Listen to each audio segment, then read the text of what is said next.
According to the Global Climate Risk Index, Vietnam is among the top 6 countries that will be most heavily affected by climate change risks. A recent analysis shows that in 2020, Vietnam lost $10 billion, equivalent to 3.2% of GDP, due to the impacts of climate change.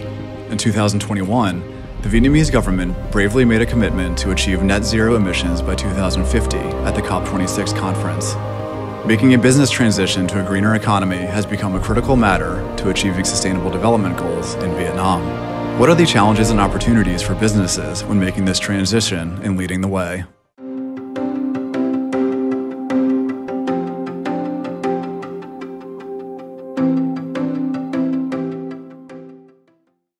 Welcome you all to a video sharing stories of businesses providing solutions and services to help Vietnam to address climate change issues. This is a part of Forbes Impact Business Summit.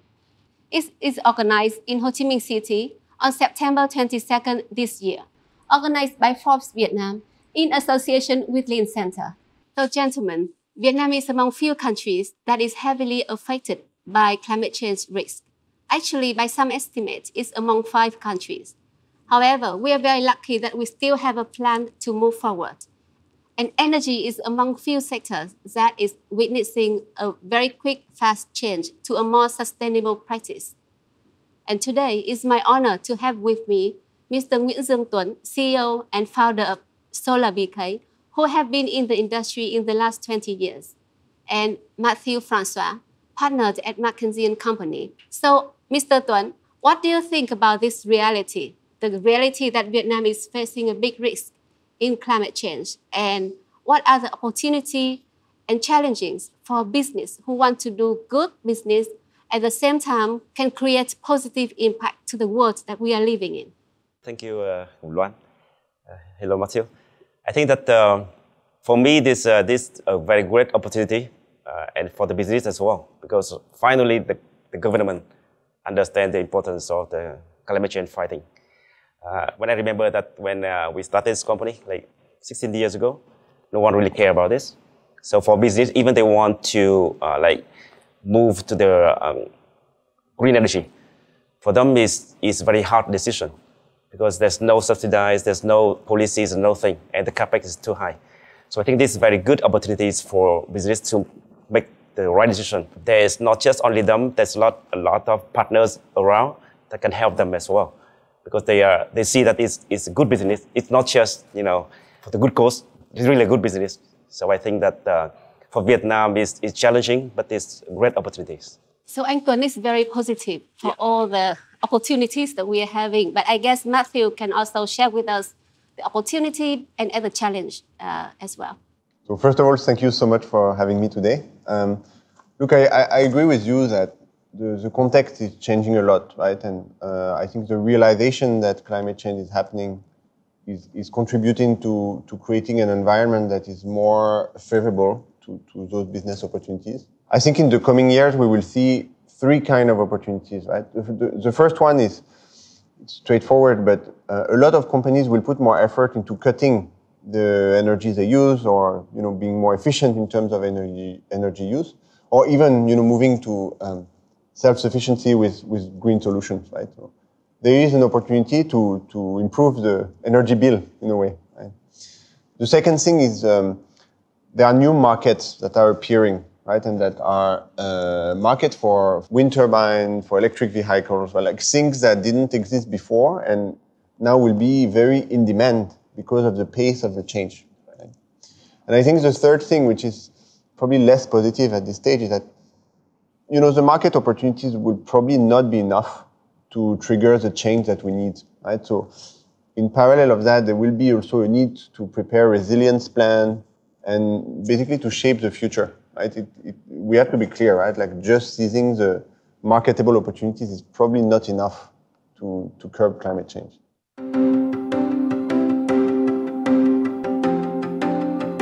Thank you very much. So anh Tuấn, you did not wait until the boom in the market to start your business. Like you said, you were born in it. Your parents were among the very first scientists in Vietnam who did research and applied this new technology in reality. So tell me, how did you start your business and how the business have been going. You have experienced so many up and down in the market. Yeah. What happened? I would say that when you said that I always see the positive side, that's very true. Because actually I've been through all the negative things already when the market was not there. So I would say that when we started this company, we didn't really think about business, to be honest. Because SolarBK, the name BK stands for Backward University, so where we came from. So my parents worked there for like 40 years. They dedicate their life to renewable energy because they do believe that that can change the world. And when I came back from Canada, 16 years ago, I was like just very normal guy, but I had a chance to study abroad and to work there, understand the culture and how to interact with and absorb the new technology. So I do believe that if somehow I can create a platform or an environment that young Vietnamese people can really, if they have aspiration, then they can join us and they can learn and they can grow. So that's how we started this company. But the company needs to survive. So we thought that maybe we will choose what we did the best.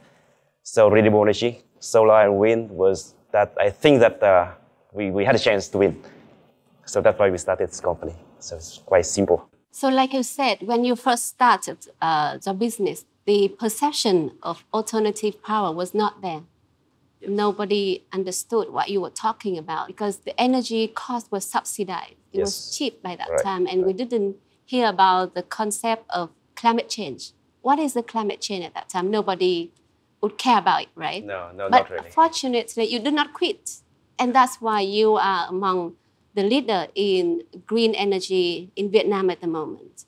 So could you share with us some obstacles, some difficulties that you have come? Yeah, I think that sharing stories is always easy. But when you face the challenge in the reality, that's you have to really make the tough decision.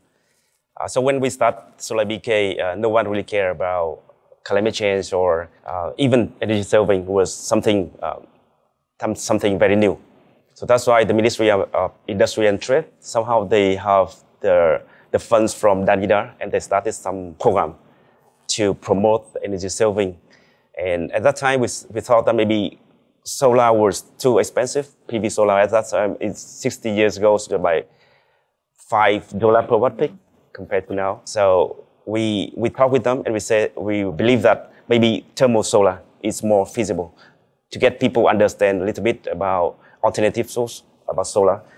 And I think that the obstacle we witnessed at that time is like you really have to find the right solution for the customer to try first, and then they understand. Because that's why when you give them a very expensive solution, even they love that, but they cannot afford. Yeah, that's how we did it. Who was your first customer? My first customer is still my good friend right now because I really appreciate him. He's the GM of the Majestic Hotel, the very first 5-star hotel in Vietnam, owned and managed by a Vietnamese guy. So he's very supportive that a Vietnamese company, provides such a sophisticated solar heating solution for his own 5-star. And I was courage enough to give him a warranty that, hey, even if it's a little bit expensive than the conventional one, but I can guarantee you about the performance and about the saving. How about that? I said, wonderful. Okay, let's go, because he said that he was the one start everything from scratch for Majestic as well. So his name is Mr. Nghệ. I still remember him. He's a good friend. Wonderful. I mean, business are very lucky to meet clients who are open-minded to the new service, right? And Matthieu, Mckinsey is an international consultancy company. And of course, you wouldn't miss the big trends that is moving our world forward. So could you share with us the insights of the local and international business embracing in terms of climate change? What are their perceptions regarding to this? And also, what do they think about the urge of we need to move from fossil energy into more alternative energies, and which areas are heavily focused and invested, and why? Yeah, I think you make a good point. Vietnam is at a crossroad today, right? The realization that climate change is happening actually quite fast is strong. And Vietnam is in a quite special position because at the same time, I think you mentioned, right, it's very exposed, right? It's one of the most exposed countries in the world if the sea rise, etc. And at the same time, also, it's in the middle of a very fast economic development story, right? So you don't want to stop the rise of Vietnam and the empowerment of the people. But that also means that our demand for energy will grow significantly. But I agree with you that times are changing, right? I think there has been very clear signs that the authorities are taking commitment, right? There has been a commitment to reach net zero in 2050. There's been a commitment also to get coal-free by 2040, right? Which, given our current mix, is a significant commitment. And then recently, right, there's been a reinforcement of the national policy for climate change. So it's very clear that things are moving, right? And actually, in the power sector, we saw in the past couple of years a very strong rise in solar. I think there's also momentum in wind. So, in my opinion, right, the power generation sector is the area in Vietnam where you see clearly not just words, right? Like you see the change happening. And then beyond that, to be honest with you, I think we still have quite some work to do, right? To decarbonize the industry, decarbonize agriculture, put in place the right investment to electrify transportation, for example, right? So I would say, we are at a crossroad. There is the beginning of a change, especially in the power sector. It's very clear. There are commitments, and there is still quite some work to do to complete the transition. So could you share which areas are heavily focused and invested? There are opportunities now in the transition of the power sector. This means that there is appetite for investment, for example, in solar, also increasingly in wind. Right? There's been a lot of discussion recently to figure out like how much wind power Vietnam can absorb, can set up, and this is attracting for sure the appetite of international investors. So this, for me, is the biggest sector and the most promising. I think, what's likely to come next is more the things that are related to the electrification of transportation, right? So how do we get electric vehicle, electric motorbikes, one day electric trucks, and then probably slightly later, I also anticipate that bigger infrastructure, like high-speed trains, etc., would probably be needed into the country and then will normally be a magnet for investment as well. This is a bit further away, I think. So I remember that when I came to a regional country like 15 years ago, they already talk about renewable energy, and the whole economy of that country was moving forward to a more renewable energy. But Vietnam now, after the Prime Minister stated that the country is moving forward to net zero by 2050, then, the whole community starts to awaken up. Yes, that is the goal that we need to reach to. But it's very challenging and it's ambitious. It's great to hear, but at the same time, very challenging. So, Mr. Tuấn, with your expertise in this industry, if we can compare Vietnam to the pace that we are in at the moment, compared with some regional countries, Vietnam would be similar to which country in terms of renewable energy development and understanding? I would say this is a very tough question because until now, Vietnam is different from any other country. Because within the last 2 years, we built up about 20 gigawatt of solar from scratch. How big is it? It's really big. It's right now we range about like a 15 or 10 in the world in terms of solar energy. So I think that is from scratch. It's very big. But suddenly, right now we has been stopped and waiting for new policy. So it's very hard for me to see that how to compare. But I can give you an example that Thailand is very aggressive. And I do believe that the market in Vietnam is still very attractive because there's a lot of Thai investors come to Vietnam. I see. How about Matthew? The same question. If we can compare Vietnam to some peers in the region, which country will be similar to Vietnam and why? I quite agree with what you said, right? I think the transition happened a bit later in emerging markets, right? We are still very reliant on, fossil fuel. I agree with you that it's been actually quite spectacular, the pace at which Vietnam has taken up solar. Look, beyond solar, my real hope is that in terms of wind energy going forward, Vietnam can similarly transform the generation of power using the super significant potential that we had along the coastline. It's one of the countries with the most potential, actually, yes. Right? So this is very promising, but I think, on the other hand, like you pointed out, right, like the country is trying to go so fast that it will also create challenges and limitations. Right? Like the investment needed to make sure that we can absorb so much sustainable energy, it will take time, etc. So to me, it's one of the most interesting emerging markets right now. So solar energy is just a part of a renewable energy. We have a wind energy, we have a wave energy, so many different kinds of energy, right? So SolarBK, why did you start with solar? Why did you just focus on this specific sector but not other? Actually, we started with wind, but very small one. Interesting. Yeah. My parents used to work on the government projects to electrify small islands with very small, we call micro wind turbine. So in the past, people already saw big potential, right? Yes. Like 20 years ago. Yeah. They had tried, but because the scale was too small. So just like the pilot project or something to prove that the wind potential is there. But solar, why? Because I explained that when we started, PV was so expensive. PV solar was so expensive.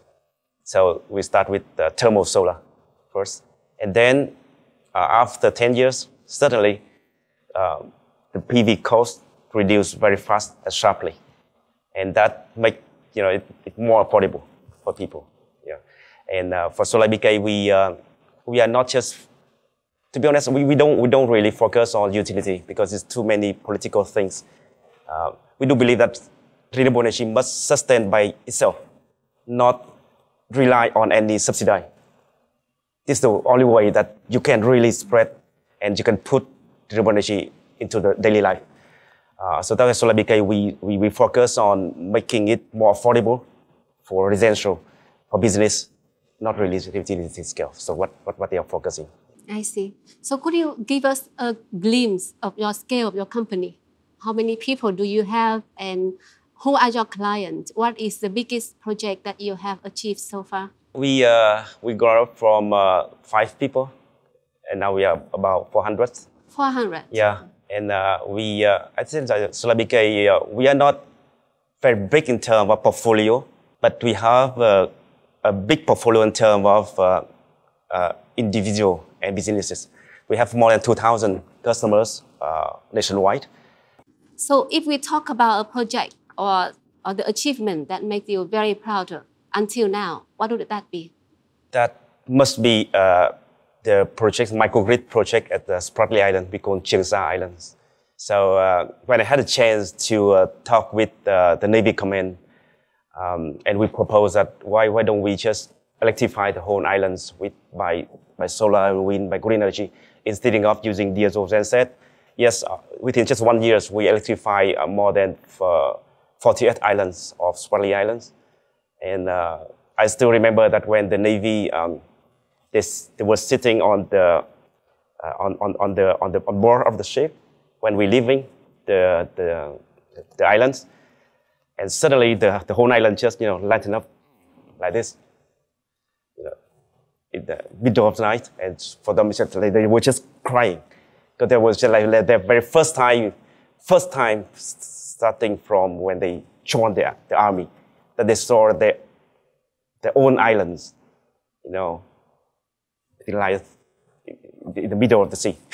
Actually, I haven't known about that story, but it's always very emotional to listen to it again, because imagine you are living on the sea and there's no light during night, right? So thank you very much for all you have done. It's wonderful. And so Matthieu, your client, there's so many stakeholders in the sector, right? When they come to you, they want to move to more sustainable energy, and how do they invest in that? What are their main concerns? Yeah.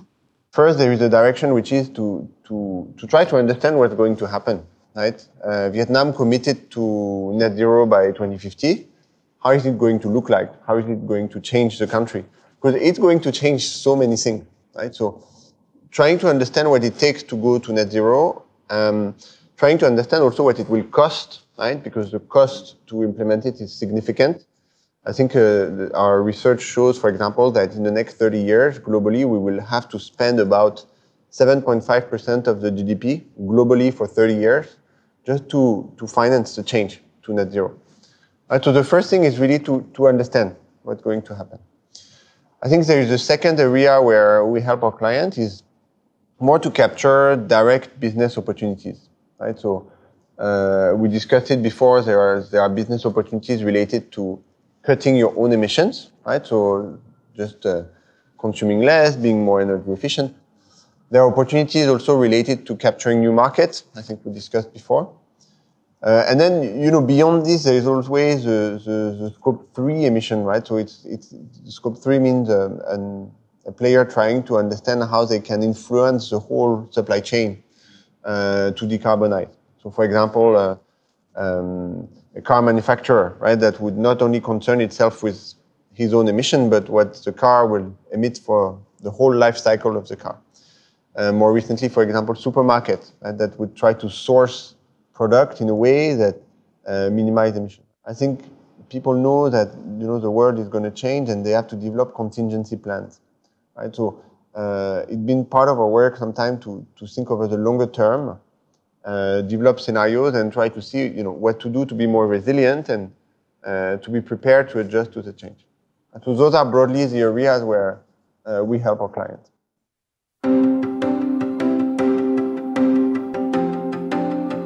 So, Mr. Tuấn, could you share with us the perception of your clients, of your potential client, towards green energy? What are their questions, their main questions to you whenever they want to start adopting more sustainable consumption in terms of energy? For us right now, we have two type of customers. The first one is those who already know what they want. For example, they know that they have to move to the COP 1, COP 2, or COP 3. So they want to manage their ESG. They want to manage their energy saving. So they just call us to give the right solution. And they are willing to pay for the CapEx. So they have everything prepared. The second type of customers are like, they have the pressure from their own customers asking green certificate. I can say that it's in the hospitality, in exportation, textile, also in real estate development right now. So everyone now talking about ESG. But the thing is, for them, they don't want to pay any upfront.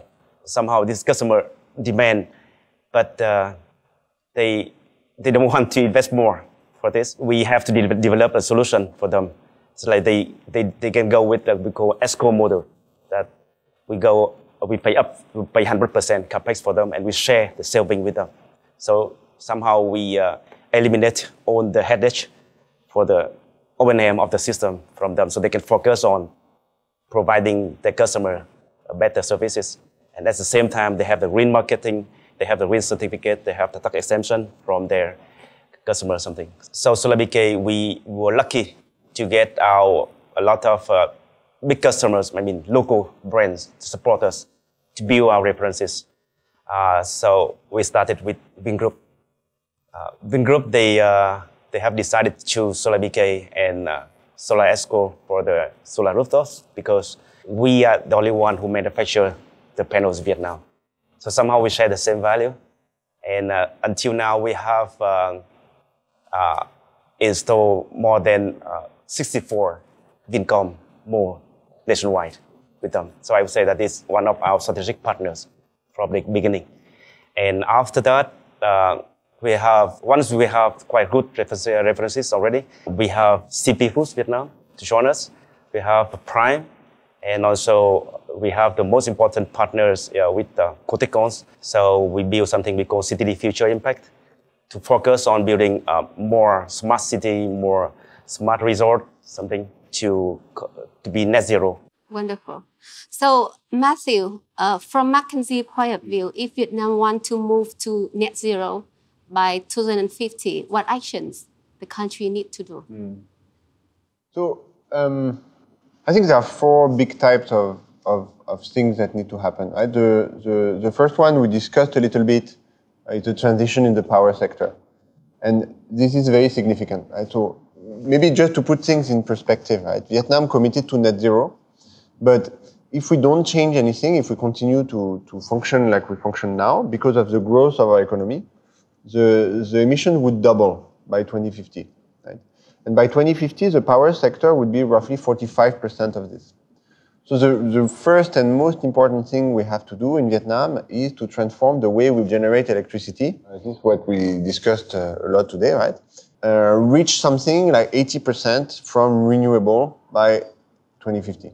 So this is the first block. I think this is the most known because people talk a lot about it and there's already some momentum in solar or in wind. Right? I think the second step will be the real electrification of transportation. Right? So this means once we get to clean electricity, use this electricity also to power our motorbikes, cars, even trucks. This normally is quite a profitable business, so people will naturally get into it. Beyond that, we would also need to invest in infrastructure, right, to reduce reliance on air transport, for example, and have a more high-speed rail. So this is the second thing, right, electrifying the transport. The third thing is in terms of industry, right? You know, Vietnam is a manufacturing powerhouse, and we will keep growing as a manufacturing powerhouse. To reach net zero, we will need to do two things. We will need to move away from basic industries that consume a lot of energy. So, you know, going up the value chain towards more value-added goods. And then, which is going to be harder, we will need to also decarbonize some of our heavy industries. Right? So, for example, iron, steel, cement, like this consumes a lot of emission when you produce it. And it's important because if we don't do that, there's a risk of being excluded from some of the global supply chain. Right? Lastly, you know, number 4, and probably the hardest in my opinion, is agriculture. Right? So the rest of the emission will be in agriculture, a little bit in waste, etc. This is probably quite hard to transform because it's very fragmented sector. There are a lot of people working into it. So it's probably the one that would take the longest time to fully decarbonize. But anyways, if we really act on those 4 types of levers and then we really get to those objectives, Vietnam could become net zero by 2050. Right? We're not there yet, but the plan is taking form. There are many hurdles before we can reach that target, right? So, Mr. Tuấn, you have mentioned some of the very interesting clients, the multinational companies, also some local companies, the big one. But does it have to be big to start moving forward to green power energy, or in any scale you can start? Could you share with us some example of good strategies and practice of some clients that you have worked with? Yeah, I would say that as investors, because when you sign, we sign the corporate PPA with the customers for 20 years. So normally, I mean, naturally, you have to choose big customers because legal compliance, a lot of things, you know, you don't want that you put the system on their roof and after just 1 year they run away. So that's why naturally all the investors, I'm talking about rooftop solar, they have to work with reliable customers first. So that's why, yes, that's true that the big customer or they have advantages because they can choose investors and we have to give them the best discount possible. And for smaller customers, it's difficult. If they want to go solar, the DD, due diligence things will take time, and even for example, sometimes we cannot really support them. The only thing we can do is like we can give them a very good design, and we try to, because SolarBK, we are not just doing the investment, we're also doing EPC. So we try to give them very good solution at very, very optimized cost. And that comes with the warranty for the whole life of the system, to make sure that they feel more comfortable that this cost-effective solution and this warranted one. But yes, until now, for a smaller one, unless we have government get involved with some kind of guarantee, I would say that that's still a barrier for the smaller one. So how about a household client? So does it mean that for household clients who want to move, who want to be responsible to the earth, are they left behind? Or on the market, there are some service providers, and you think the cost is quite affordable? What do you think?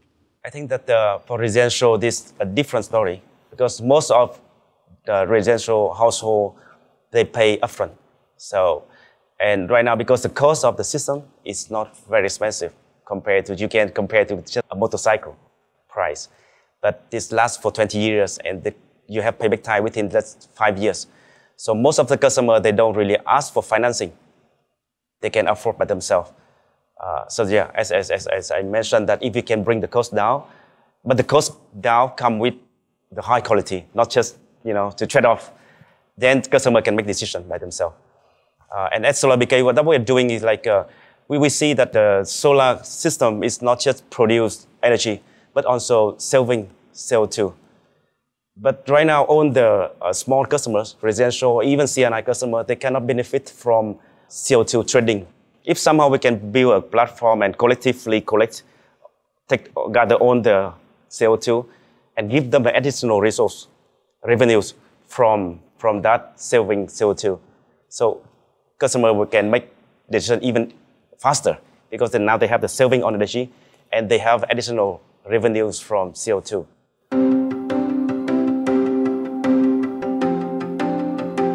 So like I said, in the last few years, Vietnam market have seen such a big boom. Yeah.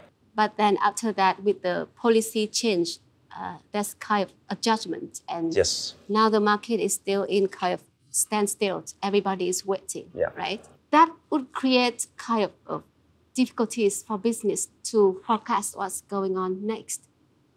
What is your perspective? My perspective is like this, like a natural selection.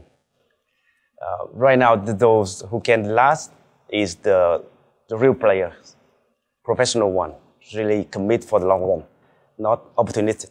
Because in Vietnam, you know that to enter the market, this is very easy. There's no barrier. So everyone can become a solar energy or a wind energy suppliers. So we need this kind of time transition really to filtering, and just like the last man standing, the real one, the professional one will stay. So SolarBK have been in the market in the last 20 years. And what is your business philosophy? Does it change over time? I think that we'll die with this. We'll never change. Our philosophy is very simple, that we believe that success will come from aspiration. Everything you do, you have to love it. That's why in our company we have a team we call Solar Runners, because we believe in the value of the marathon. And if you look at the Vietnamese market for renewable energy, it's exactly like a marathon. There's up and down. There's a moment that you were alone, and suddenly you got caught in the crowd. And what do? You keep going. You keep your aspiration and just try to finish it. So that's why I think that we never change. Thank you. I think I like your metaphor that you say the last man standing. Yes, and I really hope you do. Yeah. So Matthieu, in the journey that Vietnam is moving forward to greener energy, what Mckinsey Company have been doing to be involved in this? You have the government, you have to raise the awareness among community business. How have you been doing it? Yeah, so there are a few ways, right? Like you mentioned, one way is to raise awareness, and I think we discussed a bit to bring clarity on how the movie is likely to play out, right? Trying to see what it would take to reach net zero, etc. This is one way, right? And this is our report or our publication about global warming or net zero this way. A second way is help businesses develop their strategies and act on their strategies to adjust, right?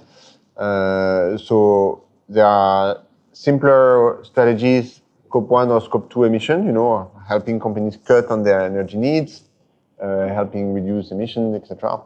There are also strategies which are to go after markets that are profitable, right? So wind turbines, things like that. Right? And then look beyond that. I think in the future, the requirements on companies are going to be higher and higher and higher, right? So we're also developing our ability to model quite precisely the emission impact of any business. We're helping companies plan the carbon impact of their operations, right? To measure in more detail, because we anticipate that in the future it's going to become quite strategic, right? Like to be able to know how much carbon you produce and where you produce it, etc. Right? So this whole effort to baseline exactly what you produce and to model what you could do differently, it requires more data, it requires more science, and we're also helping companies to do that. So I hope by doing those different things, both raising awareness on what the future could look like, helping go after profitable opportunities, and also helping measure and be as fact-based as we can about carbon emission, we can play our part in the transition to net zero. I see. Thank you very much. So anh Tuấn, so SolarBK was born with the market. You were the first. Like I would say, in Vietnamese perception, like you are the oldest boy in the family, right? So you were born with it, and then you grow with it, and now you are 16 years old. What would you be in the next 10 or 20 years? What is your vision? Yeah, I think that because we can say that SolarBK, we see ourselves as a technology company. So technology never get old; it's get evolved. That's why at SolarBK we keep our startup spirit. So even in the next 10 years or 20 years, we keep up our startup spirit. We keep up with the new technologies. So right now with the climate change, with the net zero, and with the commitment from the government, we see a very big opportunities for individual, for business to join force. Not just the act of the government, but on really how to put them all together, not just utility scale. Wonderful. Thank you very much. So thank you very much, both of you. I think with all the answers that you have been giving to my question, it's quite clear that Vietnam is having a very promising future if they really want to move forward to a greener energy future. The solution is there, right? Yeah. So thank you very much for joining me and sharing with me your insightful experience and expertise.